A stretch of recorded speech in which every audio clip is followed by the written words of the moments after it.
들이기 때문에 아, 고영태 씨가 바람을 피워서 최순실 씨가 네, 네. 뛰쳐나왔다? 이게 무슨 얘기예요? 예, 그러니까 이게 왜 이런 얘기 왜 나왔냐면요. 예. 그 차은택 씨가 고영태 씨와 최순실 씨를 잘 아는 사이였습니다. 네. 그렇기 때문에 이제 검찰 조사에서도 이런 얘기들이 상당히 많이 나온 것 네.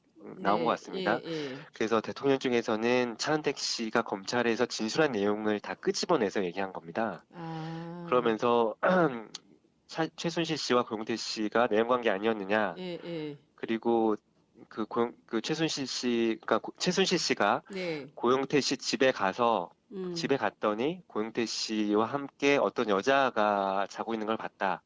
그래서 최순실 씨가 그 여자한테 누구냐라고 음. 했더니 그 여자가 최순실 씨한테 당시 아줌마는 누구냐 이런 얘기를 듣고 화가 나서 뛰쳐나왔다. 아, 뭐 이런 얘기 들어서 죄송합니다. 뭐 사랑과 전쟁이나 예.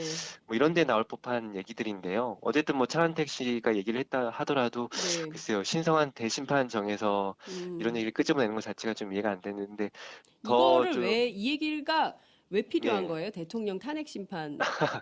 그러니까요. 그러니까 예. 뭐 고영태 씨가 그러니까 최순실 씨 말에 따르면 네. 고영태 씨가 최순실 씨를 협박을 하고 있다.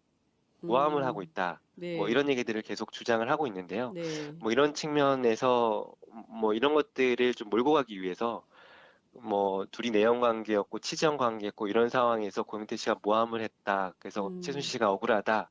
뭐 음. 이렇게 이런 주장을 좀 하려고 내놓는 것 같은데 사실 더 심한 얘기도 나왔습니다. 근데 제가 방송에 좀 언급하기가 음. 좀 어려운데요. 네. 네. 부적합한 내용을 네, 네. 헌법재판소 대신 판정에서 나왔다는 거죠. 네, 19금 얘기가 계속 나왔었습니다. 그래서 좀 네. 많은 사람들이 눈살을 좀 찌푸릴 수밖에 없었던 거기 어린 상황이었습니다. 학생들도 많이 그 재판 방청을 하러 가는 걸로 알고 있는데 이런 얘기를 네, 대통령 측 대리인단이 계속 꺼내는 이유가 뭔지 모르겠어요. 이를테면 네, 이게 어찌됐든 국정농단 사건이고 네, 네, 대통령의 직무를 계속 수행할 거냐 말 거냐를 네, 결정하는 네. 매우 숭고한 법정인데 그렇죠. 네, 네. 여기에서 뭐 치정, 내연, 뭐 무슨 뭐 음, 호빠 뭐 이런 얘기도 네, 나왔다면서요. 예. 그렇습니다. 네. 호스트바 운영하는 거 알고 있었냐, 차은택 씨한테. 네, 음, 계속 이제 고영태 씨가 아까 모함하고 최순실 협박했다고 이제 최순실 씨가 주장하고 있지 않습니까? 네. 그래서 또 한편으로는 고영태 씨를 꽃뱀으로 몰기 위한 게 아, 아닐까라는 생각이 들었습니다. 예, 그러니까 고영태 씨는 꽃뱀이고 예, 뭐 내연 관계였고 호스트바에서 일했던 사람이기 때문에 네, 그래서 최순실 씨를 협박하는 거 아니냐. 음, 그래서 과거 범죄 경력도 그래서 조회하려는 거겠죠. 네, 뭐 이런 것들 다 완성이 되면 고영태 씨가 최순실 씨를 협박하는 나쁜 꽃뱀 범죄자 이런 이제 모습으로 좀 끌고 가려는 것 같습니다. 근데 음, 참 이게 어떻게 보면 좀 안타까운 상황인 것 같습니다. 제 음, 대통령 쪽에서는요. 왜냐하면 네, 지금까지 변론이 쭉 이어지면서요. 네, 물론 최순실 씨는 뭐 아니었지만 다른 사람들은 대부분 대통령한테 불리한 증언을 했습니다. 안종범 수석도 모두 대통령이 지시한 거다라고 그렇습니다. 했고요. 뭐 예, 차은택 씨도 어제 이제 대통령이 그러니까 최순실 씨가 미르재에서 영향력을 발휘하고 사실상 네, 국정에 개입했다는 얘기를 막 했었거든요. 네, 이런 상황에서 결국에는 대통령 쪽에서 할 수 있는 얘기가 예, 뭐 이런 얘기들을 할 수밖에 없는 거 아닌가. 예, 좀 이런 얘기가 좀 들었고요. 예. 근데 네네, 불러내는 그렇습니다. 증인마다 전부 대통령 측에 불리한 진술을 하고 있는데 네네. 그런데도 39명을 또 불러요. 네, 그러게요. 이게 어떻게 그게, 보면 또 이렇게 볼 수도 있을 것 같습니다. 네, 특검 조사와 관련해서 뭐 어차피 탄핵 가능성이 높은 상황이라고 하면 네, 네, 그러면 특검 때 이제 탄핵된 이후에 특검에 불려가는 것만을 막기 위해서가 아닐까. 음, 그러니까 탄핵이 되면 이제 전직 대통령, 그러니까 뭐 민간인 신분으로서 그렇죠. 예, 특검에서 강제 수사를 할 수 있는 거 아닙니까? 이제 그렇습니다. 이것만은 막기 위해서 어쨌든 예, 특검이 끝날 때까지는 예, 대통령직을 유지할 수 예. 있도록 하기 위해서 좀 시간 버는 거 아니냐. 좀 이렇게도 좀 읽히더라고요. 황교안 총리가 기간 연장하면 어떡해요?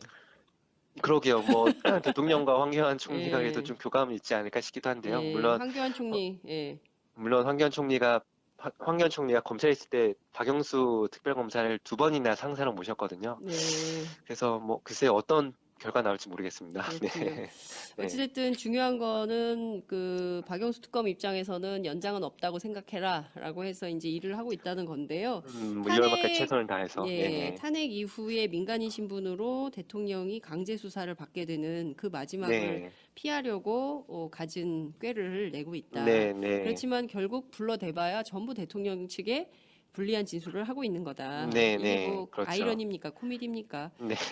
그렇죠. 어제 출석한 차은택 씨에 따르면 네. 최순실 씨 어깨 너머로 대통령 목소리가 들렸다. 그 네네. 아무래도 둘간 사용하는 네. 전용 전화가 있는 것 같았다. 이런 증언도 네네. 있었습니다. 이게 지난번 그 정호성 비서관이 네. 얘기했던 차명폰 그걸 얘기를 네네. 하는 건가요? 이를테면 차명폰이라면 구체적으로 누구 명의로 한 건지에 대한 거가 네. 해명이 돼야 되는데 지금 그게 없기 때문에 대포폰 아니냐. 네. 그럼 네. 이거는 전기통신사업법에 따라서 처벌 그렇죠. 대상인 이런 상황인 거죠? 예.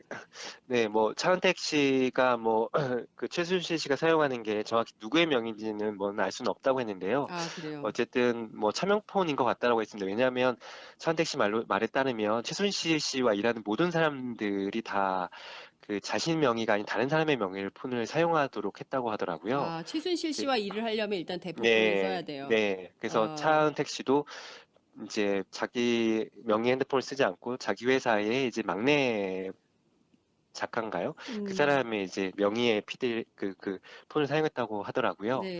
그래서 차은택 씨에 따르면 이렇게 얘기했습니다. 그 최순실 씨가 4개 정도 핸드폰을 사용하고 있는 것 같다. 아, 그 중에서 특정 전화기 핸드폰이 울리면 예, 그 최순실 씨는 같이 회의하고 있는 상황에서 네, 회의 참석한 사람들한테 손짓으로 나가라고 하거나 네, 본인이 나가서 전화를 받았다. 음, 네네 하면서 공손하게 받았는데 네, 최소 두세 차례는 박 대통령의 목소리가 들렸다. 그 핸드폰에서. 네, 이렇게 얘기를 하고요. 네, 근데 이제 2, 3주마다 매번 회의를 했고 매번 이제 그런 전화하는 모습을 봤기 때문에 네, 그래서 항상 그 핸드폰은 박 대통령으로부터 오는 핸드폰, 그러니까 전화가 오는 핸드폰인 걸로 알고 예, 있다. 예, 이렇게 얘기를 하더라고요. 네. 예, 그렇군요.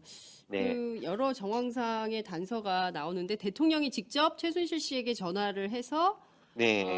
뭔가 지시하거나 부탁하거나 예, 당부한 이런 예. 정황도 차은택 네. 씨의 증언을 통해서 네, 확인이 된 나왔습니다. 거네요. 네. 그렇죠? 그리고 그 이제 최순실 씨의 논현동 사무실에서 매번 이제 회의를 했다고 하는데요. 네, 이제 최순실 씨가 나가면, 그러니까 전화번호 나가면은 그 공간이 작기 때문에 그 최순실 씨 데스크탑 컴퓨터에 모니터 화면을 볼 수 있었답니다. 예, 예, 거기에 이제 국무회의 말씀 자료 이런 것들이 좀 떠 있다고 하더라고요. 그래서 네, 이제 그 컴퓨터로는 항상 대통령과 관련된 뭐 청와대 문서를 좀 수정하는 것 같다라고 차은택 씨가 주장을 했고요. 예, 그리고 결정적으로 최순실 씨와 박근혜 대통령이 연결됐다는 것과 관련해서 한 가지 증언을 했는데요. 네, 자신이 이제 그 이제 공무원들과 일한 내용과 관련해서 최순실 씨한테 한 번은 이제 메모를 전달한 적이 있었다고 합니다. 음, 근데 이튿날 대통령이 그 내용을 그대로 읽었다고 하더라고요. 그대로 자기가 쓴 네네. 그대로, 네, 특히나 그 예, 메모에는 자기가 좀 특별하게 어떤 글귀를 써놓은 게 있는데 네, 그걸 그대로 읽었다고 하더라고요. 그래서 이런 걸 보면서 아, 최순실 씨가 뭐 어떤 것들을 뭐 문장이나 글을 가지고 음, 대통령한테 전달하면 대통령이 그대로 읽는 사이구나. 뭐 음, 이런 걸 느꼈고요. 또 한 가지는 이런 얘기를 하면 소름이 끼쳤다고 얘기를 했습니다. 아, 그러니까 미르재단과 관련한 건데요. 예, 최순실 씨가 2015년에 이거는 그 대통령의 문화유산과 관련해서 예, 재단이 필요하다라고 하니까 실제로 재단이 만들어졌고요. 몇 년도예요? 그러니까 2015년 초에 이제 예, 재단 얘기를 했다고 합니다. 아, 네, 최순실 네, 씨가, 네, 네. 예, 그리고 나서 재단이 또 만들어지면서 음, 또 포스트잇에 미르가 할 일에 대해서 적어보면 실제로 그게 다 이루어졌고요. 그리고 이런 순간에 대통령이 나오는 게 좋겠다라고 했는데, 그러니까 실제로 이렇게 대화하면서 음, 이제 했는데 실제로 대통령이 또 그 자리에 나왔다고 합니다. 그런 거 보면서 최순실 씨의 힘을 느꼈고 소름이 끼쳤다. 예, 그래서 최순실 씨는 대통령의 버금가는 권력을 가진 것으로 깨달았다. 이렇게 음. 증언을 했습니다. 네. 다시 들어도 참 네. 끔찍한 이야기들입니다. 네, 근데 네, 저는 이 사람들이요, 물론 이제 네, 지금 그 죄를 지었기 때문에 감옥에 갇혀서 죄값을 치르고 네, 있긴 합니다만, 예, 예, 이게 이렇게 국정을 운영해서는 안 된다는 것쯤은 아시는 분들 아니겠어요? 그렇습니다. 네, 예? 네, 그런 걸 알면서도 전부 아니라고 끝까지 거짓말을 하고 네, 이런 범죄 행위에 예, 죄의식 없이 동참하고 네, 네, 그리고 지금까지도 뭘 잘못했는지 나는 잘못이 없다라고 주장하는 대통령 네, 참 이게 아이고 정말 한심한 수준이다 이런 생각이 좀 듭니다.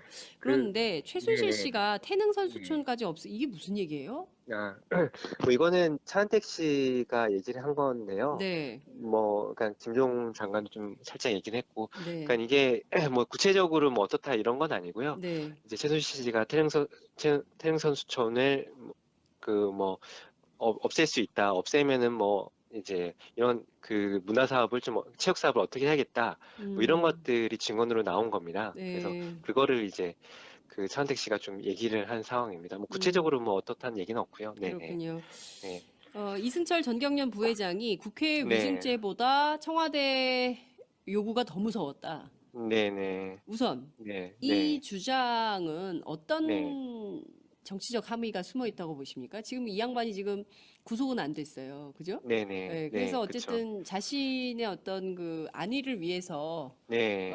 지금 이런 말을 하고 있는 거죠. 왜냐면은 이전에 그 국정감사장이나 이런 데 나와서 네. 했던 그 태도하고 너무 다르거든요. 네네. 그렇죠. 이게 자신이 빠져나가기 위해서 이런 얘기를 하는 네. 건지 아니면 일말의 진정성이 있는 건지 네. 어떻게 봐야 될까요? 이게 그 우선은 제가 이런 얘기를 하는 사람들을 여러 봤는데요. 그러니까 네, 이번 국면에서 네, 재밌게도 지난주에 정현식 K스포츠 재단 음, 사무총장도 이런 얘기를 했습니다. 그러니까 네, 법정에 나와서 그 신변 보호를 해달라 이렇게 얘기를 했었고요. 네, 그리고 어제 차은택 씨도 이런 얘기를 똑같이 했습니다. 음, 그 자기가 중국에 있을 때 네, 뭐 최 씨나 최순실 씨의 이제 아랫 사람들한테 전화를 받았는데 무서워서 결국에는 일본으로 도망쳤고 한국에 음, 왔다 이렇게 했습니다. 음, 그러니까 차은택 씨 말로는 최순실 씨가 어떻게 할지 모른다. 특히 대통령의